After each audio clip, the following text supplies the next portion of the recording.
رب العزت کے محبوب احمد مجتبی محمد مصطفیٰ صلی اللہ علیہ وآلہ وسلم نے ارشاد فرمایا،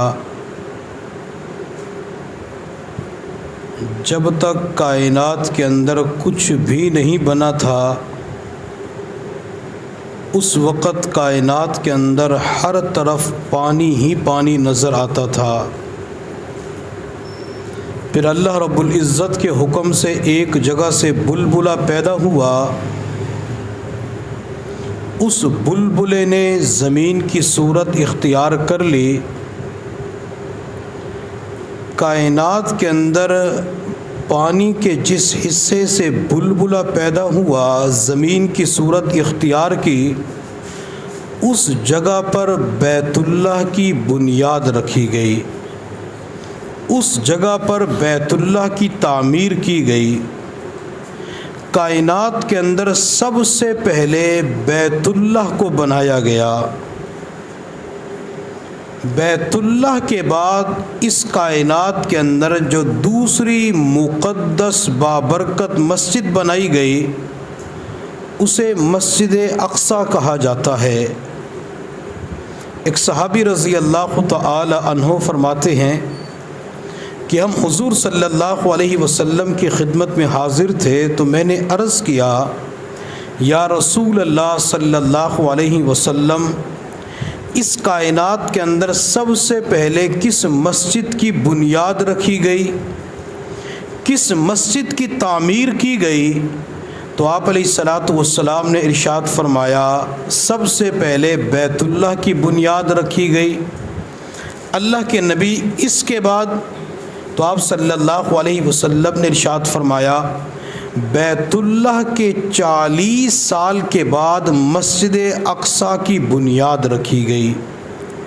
بیت اللہ کے بعد تقریباً 40 سال کے عرصے کے بعد مسجد اقصی کی تعمیر کی گئی، تو کائنات کے اندر دوسرے نمبر کے اوپر تعمیر ہونے والی مسجد کا نام مسجد اقصی ہے۔ ہم جب نماز پڑھتے ہیں تو نماز کے اندر کچھ فرائض ہیں، اگر ان فرائض کے اندر سے ایک فرض بھی رہ جائے تو بندے کی نماز نہیں ہوتی۔ یہ جو لوگ جماعتوں کے اندر وقت لگاتے ہیں تو وہاں نماز کے فرائض کا مذاکرہ ہوتا ہے کہ نماز کے 13 فرائض ہیں، کچھ باہر کے ہیں کچھ اندر کے ہیں۔ جو باہر کے فرائض ہیں تو وہ 7 بتائے جاتے ہیں: کپڑوں کا پاک ہونا، بدن کا پاک ہونا، جگہ کا پاک ہونا، سطر کا ڈھانپنا، وقت کا ہونا، قبلہ کی طرف رخ کرنا اور نیت کرنا۔ یہ وہ فرائض ہیں جو نماز سے باہر کے ہیں۔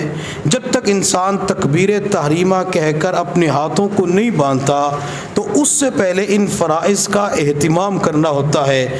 اگر بندے کا ایک فرض بھی رہ جائے تو بندے کی نماز مکمل نہیں ہوتی۔ اب مسلمانوں کا سب سے پہلے قبلہ کون سا تھا؟ مسلمان کس طرف رخ کر کے نماز پڑھا کرتے تھے؟ تو اگر حضور صلی اللہ علیہ وسلم کی مبارک زندگی کو دیکھا جائے تو میرے محبوب صلی اللہ علیہ وسلم کو میرے اللہ نے جب معراج کے سفر پہ نماز کا تحفہ عطا فرمایا، آپ علیہ الصلاۃ والسلام یہ نماز کا گفٹ لے کر، تحفہ لے کر کائنات کے اندر تشریف لائے۔ آپ نے خود نماز پڑھی، صحابہ کو نماز کا حکم دیا، آپ نے اپنی زوجہ محترمہ خدیجہ کو حکم دیا، صحابیات کو حکم دیا۔ یہ تمام کے تمام حضرات مسجد اقصی کی طرف رخ کر کے نماز پڑھا کرتے تھے۔ اس وجہ سے مسجد اقصی کو قبلہ اول کہا جاتا ہے کہ یہ مسلمانوں کا سب سے پہلا قبلہ تھا۔ اور جب حضور صلی اللہ علیہ وسلم مکہ مکرمہ سے ہجرت فرما کر مدینہ طیبہ تشریف لے گئے تو آپ علیہ الصلاۃ والسلام 16 یا 17 مہینے مسجد اقصی کی طرف رخ کر کے نماز پڑھتے رہے۔ اور جب نبی علیہ الصلاۃ والسلام کے اس قبلہ کو اللہ نے تبدیل کرنا تھا تو نماز نماز ہی کے اندر میرے اللہ نے اپنے محبوب کو حکم دے دیا۔ آپ علیہ الصلاۃ والسلام مسجد کے اندر نماز پڑھا رہے تھے، ظہر کی نماز کا وقت تھا۔ آپ علیہ الصلاۃ والسلام ظہر کی نماز کی 2 رکعتیں پڑھا چکے تھے، 2 رکعتیں ابھی باقی تھی۔ نماز ہی کی حالت میں حضرت جبرائیل علیہ السلام اللہ کی جانب سے قرآن لے کر محبوب کے پاس نازل ہوتے ہیں اور محبوب کے رخ انور کو مسجد اقصیٰ کی جانب سے بیت اللہ کی طرف پھیر دیتے ہیں۔ آپ علیہ الصلاۃ والسلام نے ظہر کی پہلی 2 رکعتیں مسجد اقصیٰ کی طرف رخ کر کے پڑھائی اور آخری 2 رکعتیں آپ نے بیت اللہ کی طرف رخ کر کے پڑھائی۔ اور جس مسجد کے اندر یہ قبلہ کی تبدیلی کا حکم آیا، آج اس مسجد کو مسجد قبلتین کہا جاتا ہے۔ اگر کوئی بندہ اس مسجد قبلتین کے اندر پہنچ جائے، اگر وہ بیت اللہ کی طرف رخ کر کے نماز پڑھ کے جب فارغ ہو جائے تو پیچھے کی جانب دیکھے تو پیچھے کی جانب سامنے والی اوپر والی دیوار پہ وہ جائے نماز مصلی کی شکل نظر آتی ہے کہ نبی علیہ الصلاۃ والسلام نے اپنی مبارک زندگی کے اندر اس طرف رخ کر کے ظہر کی 2 رکعتیں پڑھائی، پھر آخری 2 رکعتیں آپ نے بیت اللہ کی طرف رخ کر کے پڑھائی۔ تو مسلمانوں کا جو پہلا قبلہ تھا اسے مسجد اقصیٰ کہا جاتا ہے۔